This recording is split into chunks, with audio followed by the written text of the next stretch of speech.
नमस्कार, मैं हूँ विजय तिवारी। हमारे साथ नवभारत से खास बातचीत में जुड़े हैं कांग्रेस पार्टी के राष्ट्रीय प्रवक्ता रोहन गुप्ता जी।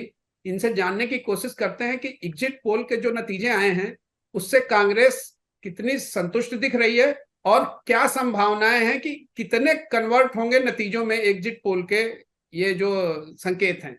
रोहन जी। देखिए, पहले तो एग्जिट पोल का भी आप पोल करेंगे तो आपको नहीं मालूम चलेगा क्या हो रहा है। कांग्रेस पार्टी को हम अगर मध्य प्रदेश में बात करें तो 68 से लेके 120 सीट दिख रही है।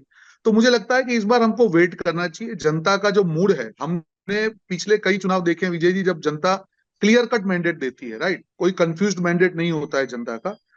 तो मुझे लगता है कि हमको परसों तक का वेट करना चाहिए। और मुझे जो विश्वास है कि जिस प्रकार से कांग्रेस की जो गारंटीज है, वो गारंटीज जनता तक पहुंची है, वो मध्य प्रदेश हो, राजस्थान हो, तेलंगाना हो, छत्तीसगढ़ हो, और सारे राज्यों में संपूर्ण बहुमत की कांग्रेस की सरकार बनेगी। क्योंकि एग्जिट पोल के कमेंट हम इसलिए नहीं कर सकते हैं कि अगर एग्जिट पोल टू पोल अगर इतना वेरिएशन है तो मुझे नहीं लगता है कि हम किसी भी कंक्लूजन पे एग्जिट पोल के माध्यम से पहुंच सकते हैं। हाँ, एक आध जो दो स्टेट जैसे तेलंगाना है जहां पे सारे एग्जिट पोल दिखा रहे हैं कि कांग्रेस आगे है, वहां पे हम ये कह सकते हैं कि चलो कांग्रेस पार्टी आगे है। बाकी छत्तीसगढ़ है, ऑलमोस्ट ऑल पोल बोल रहे हैं कि चलो कांग्रेस आगे है। वहां पे हम ये अनुमान लगा सकते हैं कि एक ट्रेंड जो है कांग्रेस की फेवर में है।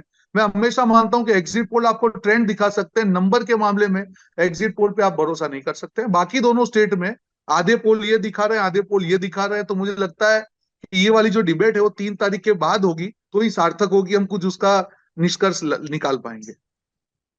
रोहन जी, कांग्रेस के प्रति लोगों का जो ये विश्वास या जो रुझान दिखा है, क्या मानते हैं ये कांग्रेस कैडर में खड़गे जी के बाद से आया नया जोश है या राहुल गांधी की भारत जोड़ो यात्रा का असर है? ये दोनों का असर है। जिस प्रकार से भारत जोड़ो यात्रा ने एक माहौल बनाया कांग्रेस के कार्यकर्ता को, हाँ हम लड़ सकते हैं, हम लोग पॉजिटिव मुद्दों को भी लड़ सकते हैं, एक विश्वास जो पैदा किया वो भारत जोड़ो यात्रा ने किया। उसके बाद में जिस प्रकार से खड़गे साहब के नेतृत्व में संगठन का जो एक संगठित रूप आपने देखा कि कांग्रेस पार्टी एक ऑर्गेनाइज वे में चुनाव लड़ सकती है, उसका परिणाम हमने हिमाचल में देखा, उसका परिणाम हमने कर्नाटक में देखा। और कांग्रेस की जो गारंटीज है, जो ये दोनों राज्यों में जब सरकार आई तब राहुल गांधी जी ने पहली मीटिंग करके ये कहा, खड़गे जी ने पहली मीटिंग करके कहा कि पहले हमने जो गारंटी दी है उसको आपको जनता तक पहुंचाना है। वो जो काम किया, उसकी जो विश्वसनीयता पैदा हुई कांग्रेस की फेवर में, मुझे लगता है उसका फायदा हर राज्य में हमको मिल रहा है। जैसे राजस्थान में भी हमने 96% वादे हमारे पूरे किए, छत्तीसगढ़ में भी वही हाल था।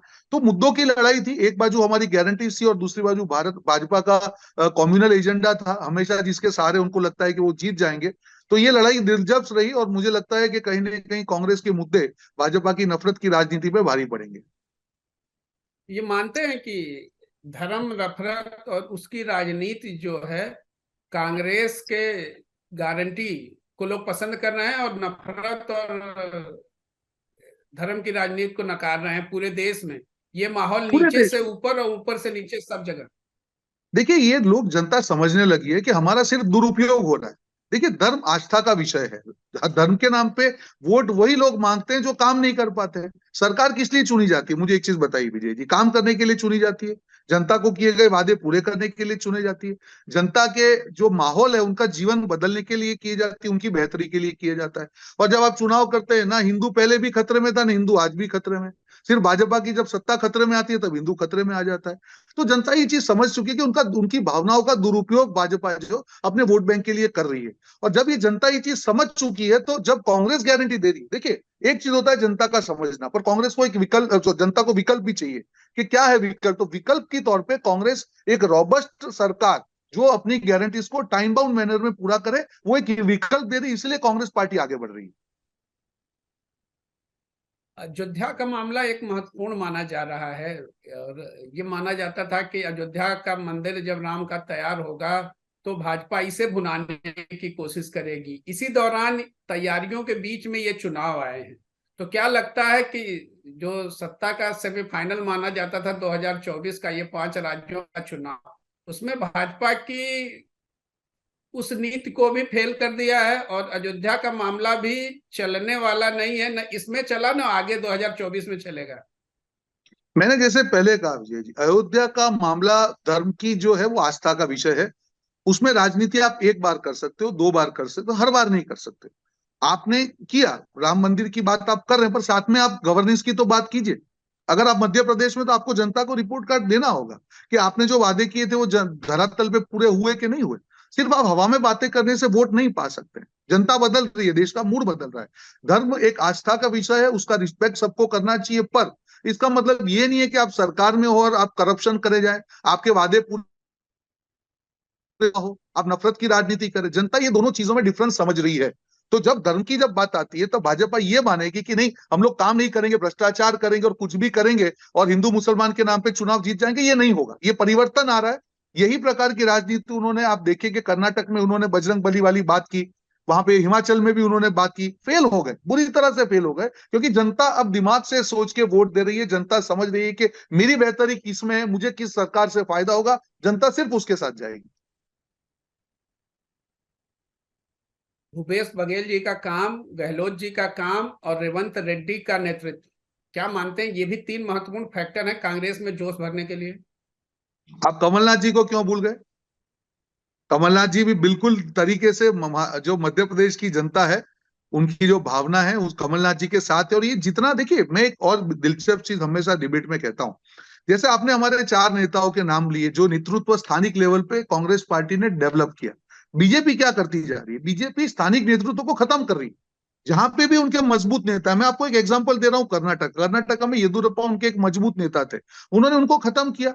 बीजेपी कर्नाटक में खत्म हो गई। यही प्रकार उन्होंने हिमाचल प्रदेश में किया, वहां पे भी नेतृत्व को कोई क्लैरिटी नहीं दी, वहां पे वो लोग खत्म हो गए।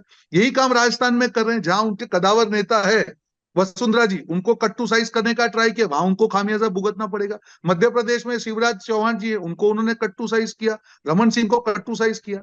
तो ये भाजपा की जो नीति है कि नहीं, हम लोग सिर्फ एक ही व्यक्ति के नाम पे चुनाव लड़ेंगे, राज्य का हो या केंद्र का हो, मुझे लगता है ये जो जो स्ट्रेटेजी है बुमरेंग होगी। और ये जब राज्यों के नतीजे आएंगे, तब मैं आपको विश्वास के साथ करता हूं, लोग स्थानिक नेताओं के जो काम पे ऊपर वोट देते हैं, राष्ट्रीय नेता होते हैं, वो एक गाइडेंस का काम करते हैं, वो भरोसा दिलाते हैं कि जो हमारे लोकल नेता बोल रहे हैं वो हम पूरा करेंगे। पर आप ये करें कि नेशनल लीडर ही प्रॉमिस कर रहा है, वो ही पूरा करेगा, तो फिर आपके स्थानिक नेताओं की विश्वसनीयता कहां से आएगी? तो फिर तो राज्यों के चुनाव और लोकसभा चुनाव में कोई अंतर नहीं है। तो ये एक बहुत बड़ा, मैं जो देश की राजनीति में परिवर्तन देख रहा हूं, जिसका खामियाजा भाजपा भुगत रही, पर उनको समझना नहीं है वो कांग्रेस के लिए अच्छा है, इसके परिणाम हमारी फेवर में आएंगे। तो ये थे रोहन गुप्ता जी। अब उम्मीद करेंगे कि 3 तारीख को जो ये नतीजे हैं आगे भी रिजल्ट में कन्वर्ट हो, और फिर हम कोशिश करेंगे कि नवभारत के साथ आपको 3 तारीख को बात करें। नमस्कार। बिल्कुल, धन्यवाद विजय जी, धन्यवाद, थैंक यू।